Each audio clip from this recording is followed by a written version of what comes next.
안녕하세요. 명호콘에 올라 도덕경을 읽다의 저자 가연정입니다. 오늘부터 제가 명호콘에 올라가서 도덕경을 읽었던 내용을 함께 나누고자 합니다. 책으로도 발간이 되었는데요. 전자책으로도 구매해서 보실 수 있고 종이책으로도 구매해서 보실 수 있습니다. 또한 제 유튜브 채널을 통해서 함께 제 음성으로 같이 읽을 수 있거든요. 많이 참여해 주시면 고맙겠습니다. 화면에 보이시는 것은 명호콘에 올라 도덕경을 읽다의 책 표지인데요. 표지에 한문이 쓰여 있죠. 조문도 석사가의라고 써 있고요. 우리말로 해보면 아침에 도를 들으면 저녁에 죽어도 좋다라는 뜻입니다. 아침에 도를 들었다고 해서 저녁에 꼭 죽어야 하는 걸까요? 라는 의미는 당연히 아니죠. 그만큼 우리가 도를 깨닫는다는 것, 또 도에 대해서 들어본다는 것이 얼마나 값지고 또 기쁜 일인가를 나타내는 말일 거예요. 이 문장은 공자가 논어의 2인편에서 한 말이에요. 학자들마다 이 문장에 대한 해석은 다양하지만 제가 명호콘에 올라서 도덕경을 읽는 이유를 설명하기에 딱 맞는 문장이라고 생각해서 표지에 써놓게 됐어요. 혹시 배롱꽃 만발한 명호콘 원림을 와보신 적이 있으신가요? 마치 무릉도원과도 같다고 해서 어떻게 보면 도교의 핵심 책인 도덕경을 읽기에 최적화된 공간이라고 생각을 해요. 물론 명호콘 원림을 창건하신 오이도 선생님께서는 조선 중기 성리학자이시기 때문에 아니 왜 유교의 공간에서 도교를 읽었지? 라고 의아하게 생각하실 분도 있을 것 같아요. 하지만 명호콘 원림에 한번 와보시면 제가 그곳에서 왜 꼭 도덕경을 읽는 것이 정말 즐겁고 좋았는지 알게 되실 것 같아요. 명호콘 원림에서 제가 책을 읽던 모습을 한번 보여드릴게요. 어떤가요? 8월 중순에 저렇게 아름다운 풍경이 연출되는데요. 제가 저렇게 책을 읽고 있는 것은 설정된 상황이 아니고 실제로 새벽과 오후 늦게 농사일을 하고 한낮에는 너무 뜨거워서 농사일을 못하거든요. 그때 제가 앉아서 휴식을 취하면서 도덕경을 읽곤 했어요. 그런데 굉장히 유명하신 사진 작가님들이 8월 중순이면 명호콘에 배롱꽃을 촬영하기 위해서 작품 사진을 만들기 위해서 많이들 오시는데요. 제 모습을 보시고 저렇게 찍어주셨더라고요. 그래서 사진 작가님께서 저에게 주신 사진을 제 책에도 사용하고 또 강의할 때도 또는 명호콘 원림을 소개할 때 많이 사용하고 있는데요. 어떤가요? 제 뒷모습 많이 아름답죠? 물론 앞모습도 아름답답니다. 제가 함께 읽었던 이 도덕경은 아름다운 명호콘 원림 공간에서 함께 읽을 수 있는 날도 기대하고 있는데요. 그런 날이 오면 참 좋겠죠? 요즘 이제 명호콘 원림도 자연의 공간이긴 하지만 코로나 거리두기 단계를 피할 수는 없거든요. 그래서 저 공간에서 많은 사람이 모여서 예전처럼 인문학 공부를 하는 것은 좀 어려울 수 있을 것 같아요. 그래서 제가 이렇게 유튜브 채널을 통해서 여러분과 함께 명호콘에서 읽었던 도덕경을 나누고자 하는 것이거든요. 그래서 함께 많은 분들이 재미있게 들어주셨으면 좋을 것 같아요. 우리 도덕경이라고 하면 굉장히 어렵게 생각하죠. 천하에서 두 번째로 가장 많이 번역된 책이 무엇이냐면 바로 노자의 도덕경이래요. 첫 번째는 이제 당연히 성경인데요.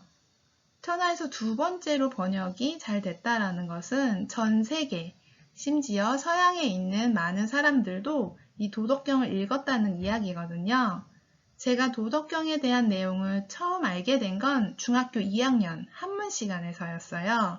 교실에 하면 된다 라는 글귀에 액자가 있던 정말 옛날 라떼 시절이죠. 항상 열심히 애써야 함을 강조하는 것에 익숙하던 그런 시대였는데요. 한문 선생님께서 칠판에 무위자연이라고 문장을 써주신 거예요. 정말 큰 충격이었죠. 와, 정말 애써서 열심히 공부해야 된다는 그런 학창시절에 막연히 인의를 벗어나서 무의 가운데 이루는 평화가 있다면 정말 너무 좋겠다라고 생각했죠. 그야말로 공자가 말했던 학문의 뜻을 둔다는 지학의 나이 15살에 제가 처음으로 도덕경을 접해서 읽기 시작했던 것이죠. 하지만 사실 제대로 읽기 시작한 건 15살이 아니라 불혹의 나이 40이었어요. 제가 담양으로 귀농하고 명호컨 원림에서 열심히 도덕경을 읽기 시작한 나이가 바로 40살이었거든요. 정말 흔들림 없이 자신의 뜻을 간다는 나이, 불혹의 나이, 40부터 도덕경을 읽었다는 것이 굉장히 의미 있다고 제 개인적으로 생각을 했거든요.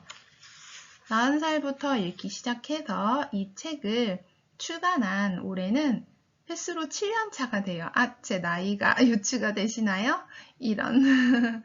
그래서 7년 동안 열심히 읽어왔던 도덕경을 저 혼자 읽기는 너무 아깝기 때문에 많은 분들과 함께 읽고 싶었어요. 그래서 도덕경에 관한 제 생각과 느낌을 짧게 덧붙여서 도덕경의 해설까지는 아니지만 명호컨에 올라 도덕경을 읽다라는 제목으로 도덕경을 함께 나누는 그런 책을 조그맣게 출간을 했어요. 그래서 올 여름에 출간이 드디어 됐고요. 도덕경이 이제 동양에서 서양에서 이르기까지 정말 많은 사람들에게 오랜 시간 커다란 영향을 끼친 이유가 무엇이라고 생각하세요? 도덕경은요, 제가 읽어보니까 단순히 철학적 사유에만 머무르는 것이 아니라 삶에 불어닥치는 여러 문제를 해결하는 실천적 지혜를 주었기 때문인 것 같아요. 혼란한 시대를 살아가는 처세이자 정치 지도자를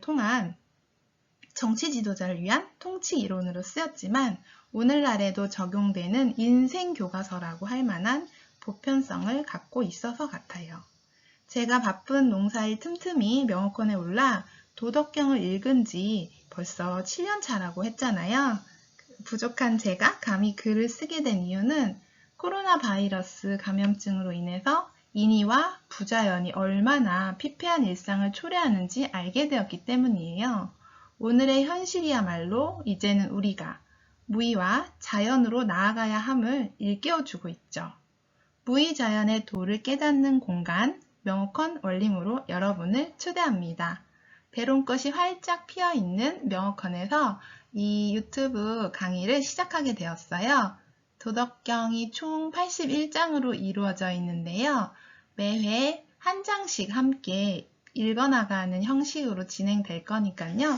많이 함께 해주시면 고맙겠습니다. 오늘 첫 시간이지만 제 소개와 명호컨 원림의 소개를 간단히 하고 또 1장을 함께 읽고 마칠까 해요. 그러면 1장으로 넘어가 볼까요? 도덕경은 도경과 덕경으로 나누어 볼 수 있는데요. 제가 파트 1 도경이라고 해서 이제 첫 부분을 시작을 하게 됐어요. 1장은 도에 대한 개념 정의로 이루어져 있다고 할 수 있어요. 우리가 무엇을 공부하든지 그것에 대한 개념 정의를 명확하게 하는 게 정말 중요하잖아요. 그것에 대한 이야기예요.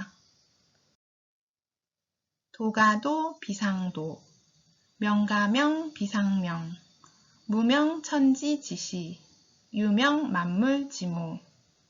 도는 도라 할 수 있지만 늘 도라 말해야 하는 것은 아니다. 도라는 단어로 이름 지었지만 늘 그 이름이어야 하는 것은 아니다. 도라는 이름이 없어도 천지의 시작이지만 이름을 지어 만물의 어머니를 표현한다. 어때요? 본문 읽어보실만 한가요? 제가 한문을 썼고 그 옆에 음독을 달았고 또 우리말 번역을 해봤거든요. 굉장히 어려운 단어는 쓰지 않으려고 애썼고요. 제 수준에서 이해할 수 있는 쉬운 문장들로 쓰려고 노력을 했어요. 좀 이해하기 쉬운가요? 도는 도라 할 수 있지만 늘 도라 말해야 하는 것은 아니다. 이 이야기는 개념 정의라는 게 어디까지나 우리의 인지, 사고 체계를 위해서 이름을 덧붙인 거라는 걸 이야기하고 있는 거예요. 실제 하는 도는 어떤 이름에 한정되지 않고 제한된 우리 인식 체계에만 머무는 것이 아니라는 것을 꼭 강조하고 싶은 그런 노자의 마음이 담겨 있는 첫 문장 같아요. 그래서 우리가 어쩔 수 없이 인간들 사이에서 이해를 하기 위해서 사회학에서 그렇죠. 용어 정의를 가장 먼저 하는 것처럼 우리가 도라는 용어로 정의를 내렸지만 늘 꼭 도라고 말해야 되는 건 아니라는 점, 실제 하는 도는 무한히 무궁무진하게 크다는 점을 강조하고 있는 것 같았어요. 그래서 도라는 이름이 없을지라도 천지가 시작되는 그런 도가 존재하는 거고요. 또 그렇지만 우리가 이름을 지어서 표현을 할 수 있다는 거죠. 도가 천지의 시작이며 만물의 어머니라는 것을 이름을 짓고 개념 정의를 함으로 인해서 이제 표현을 할 수 있게 된다라는 의미 같아요. 고상무욕 이관기묘, 상유욕 이관기요, 차량자동 추리이명. 그러므로 함이 없으면 그 오묘한 본질을 볼 수 있으며 언제나 함이 있으면 그 둘레의 겉모습을 볼 수 있다. 이 두 가지, 묘와 요를 말하는 거죠. 이 두 가지는 근원은 같으나 나타난 이름이 다르다. 여기에서 좀 신기한 단어가 있어요.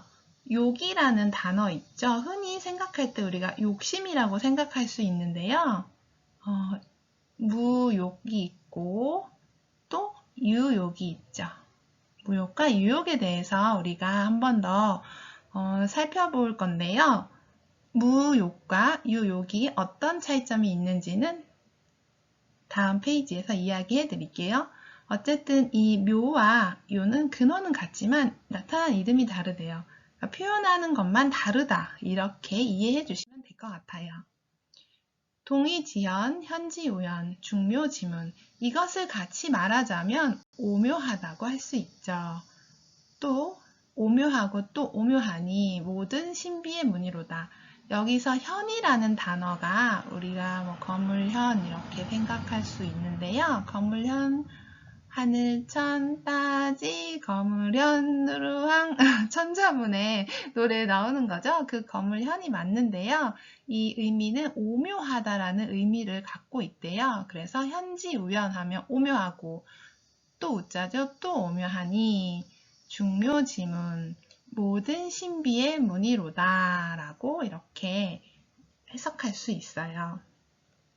굉장히 우리가 도에 대해서 오묘하고 신비하게 생각을 하지만 그래도 우리가 함께 이해하고 우리의 사고의 인식의 틀에서 이것을 설명하려 하니 이름을 붙일 수밖에 없고 그리하여 붙인 이름은 너의 이름은 도, 너의 이름은 도이니라 라고 말을 하는 거죠. 우리가 이름을 붙인다는 건요, 단순한 수식어구가 아니에요. 이름을 붙일 때는 분명한 목적과 의미가 있음을 명심해야 해요. 이름을 붙이기 전에도 분명히 실제하지만 이름을 붙인 후에야 비로소 그 개념을 인지하고 설명할 수 있기 때문이죠. 예를 들어서 배롱나무라는 이름이 있어서 명확한 원림을 소개할 때 설명하기가 훨씬 쉽거든요. 목백일홍이라고도 불리는 배롱나무에 붉은 꽃이 활짝 피면 마치 무릉도원과도 같다는 표현을 하거든요. 그래서 굉장히 붉은 배롱꽃이 활짝 핀 무릉도원 같은 명확한 원림이라는 이렇게 이름을 지어서 설명을 하면 우리의 인식에서 사고 체계에서 직접 보지 않아도 마치 본 것처럼 잘 연상이 되고 이해가 쉽거든요. 그래서 앞으로 노자가 이야기할 이 모든 만물의 시작 그리고 것에 대해서 도라고 이름을 붙이기로 하였다. 그러하니 여러분도 그렇게 알아두길 바란다. 너의 이름은 도란다 라고 말을 하고 있는 것 같아요. 제가 아까 이제 빨간 밑줄을 치면서 무욕과 유욕에 대해서 추가로 설명하겠다고 말씀드렸잖아요. 노자의 도덕경에 나오는 글자는요, 우리가 욕심할 때 그 욕심, 굉장히 탐심을 나타내고 부정적인 의미를 나타내는 그 욕심의 욕자가 아니에요. 여기에서 말하는, 도덕경에서 말하는 이 욕은요, 하고자 하는 의욕을 이야기해요. 뭔가 하고자 한다, 바란다. 좀 긍정적인 의미의, 긍정적인 의미라는 것을 좀 생각해 주시면 이해하기가 쉬울 것 같아요. 그러니까 우리가 너 욕심 부리지 마, 너 왜 이렇게 애가 욕심이 많니? 라는 것은 좀 부정적인 의미잖아요. 하지만 무욕과 유욕, 노자의 도덕경 1장에 나오는 이 욕은 긍정의 의미, 뭔가 하고자 한다, 바란다, 소망을 한다 라는 그런 긍정의 의미가 있다는 것을 잘 알아두시면 좋을 것 같아요. 짠! 이름을 붙이면 현실이 된다. 제가 도덕경 1장을 읽으면서 깨달은 바는 바로 이거예요. 개념 정의의 중요성, 그리고 우리가 살아가는 이런 현상 세계에서 이름을 붙일 수밖에 없는 그런 상황에 대해서 좀 이해하게 되었거든요. 처음에 도덕경을 읽었을 때는 이게 뭐야, 도를 도라고 하면 도가 아니고 무슨 말이지? 그냥 좀 어렵게 느껴지고 그냥 말장난 같게 느껴지기도 했었어요. 하지만 7년 정도 읽다 보니까 우리가 살아가면서 사물이나 어떤 사람에게 이름을 붙이잖아요. 그 이름 붙이는 첫 장에서는 개념 정의, 이름을 붙이는 것의 의미에 대해서 이름 붙이는 목적이라든지 이런 것을 설명하는 장이구나 라고 이해하니까 훨씬 그 다음부터는 이해가 좀 잘 되었던 것 같아요. 그래서 우리의 마음과 생각이 현실이 되는 과정 또한 마찬가지라는 걸 이해하시면 좋을 것 같아요. 그냥 마음 상태, 생각 속에 머물러 있을 때랑 다르게 생각에 이름을 붙이면 어떤가요? 생각에 이름을 붙이는 순간 눈앞에 현실로 펼쳐지거든요. 심리학에서 말하는 투사와도 비슷한데요. 이름이 없던 신비한 것들에 이름을 붙이면 천하에 드러나게 된다는 것을 도덕경 1장을 통해서 알게 되었어요. 그래서 천하 모든 일이 결국 내가 나를 위해 이름을 붙인 데서 비롯된다는 걸 깨닫게 되었어요.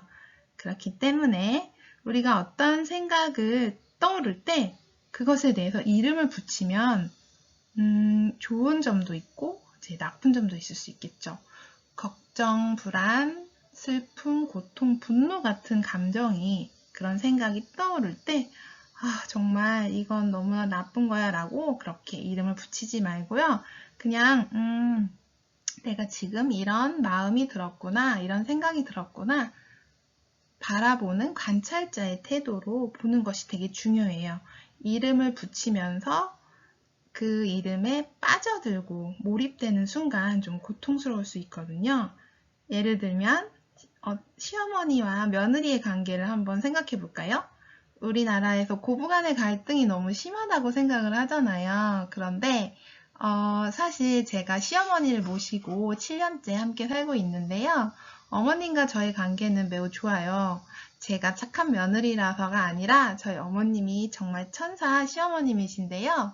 사실 어머님께서 저에게 어떤 말씀을 했을 때 좀 기분이 안 좋거나 속상할 때도 있긴 했어요. 그런데 그 말이 어머님이 나를 구박하려고 날 괴롭히려고 하신 말씀이 아니라 그냥 어머님의 생각, 어머님의 표현이거든요. 그래서 어머님 그렇게 생각하실 수도 있구나. 하지만 내가 그 생각에 이름을 붙이면서 그 생각의 골똘히 저 생각은 어머님 날 구박하려는 말이야 라고 계속해서 매몰되지 않고 어머님이 살아왔던 시간과 제가 살아온 시간은 다르잖아요. 어머님께서 그렇게 말씀하실 수도 있겠구나 라고 생각을 하면 되는 거죠. 한번 예를 들어볼까요? 구체적으로 어머님이 이런 말씀을 하시는 거예요. 집안에 여자가 잘 들어야 된다. 여자가 잘못 들으면 집안이 망한다. 그 말은 어머님이 살아오시면서 늘 들어왔던 말씀일 수도 있고 어머님이 생각하시는, 동의하시는 그런 생각이실 거예요. 그런데 그 이야기를 듣고 뭐야, 어머님은 지금 내가 똑바로 못해서 걱정이 돼서 아니면 어머님이 나를 나무라려고 하시는 말씀인가? 라고 처음엔 생각이 들었지만 곰곰이 생각해보면 어머님이 저에게 나쁘다고 말씀하신 적이 없거든요. 그리고 또 제가 7년 전부터 담양에 귀농을 해서 시부모님 모시고 농사 지으면서 정말 즐겁고 신나는 그런 생활이 됐고 또 어머니, 아버님 건강도 굉장히 좋아지셨거든요. 그렇기 때문에 아, 맞아. 나의 역할이 정말 중요하고 또 내가 잘 해내고 있구나라고 받아들이면 되는 거예요. 왜냐하면 어머님께서 저를 구박하기 위해서 하신 말씀이 전혀 아닌데 괜히 시어머니와 며느리 고부간의 갈등이 심하다. 고부간의 갈등은 피할 수 없어. 라는 그런 생각들이 현실이 되는 거거든요. 그래서 어머님과 나 사이에 일어난 대화들을 그걸 구박이나 좀 나를 괴롭히시려는 거야 라는 이름을 붙이면 그런 현실이 된다는 거죠. 하지만 어머님의 그런 삶의 철학, 그동안 살아오셨던 인생의 경험들을 나누고자 하시는 말씀이라고 그냥 있는 그대로 받아들이면 아무런 문제가 일어나지 않는답니다. 어때요? 오늘 첫 시간이라서 좀 길게 설명을 한 것 같은데요. 또 제가 있는 명어컨 이야기도 하고 또 이 책, 명어컨에 올라 도덕경을 읽다라는 책을 집필하게 된 계기도 설명하느라고 좀 길어졌는데요. 다음 시간부터는 조금 더 간결하게 간략하고 좀 쉽게 설명하도록 하겠습니다. 물론 이제 도덕경이 1장부터 81장까지 있는데 어떤 장은 내용이 길기도 하고 어떤 장은 굉장히 짧기도 해요. 그래서 그때그때 분량은 조금 다를 수 있을 것 같아요. 오늘까지, 지금까지 제 이야기 도덕경에 올라 명어컨에 올라 도덕경을 읽다라는 강의를 잘 들어주셔서 고맙습니다. 다음 시간 함께 할게요. 구독과 좋아요도 눌러주시면 감사합니다. 고맙습니다. 또 만나요.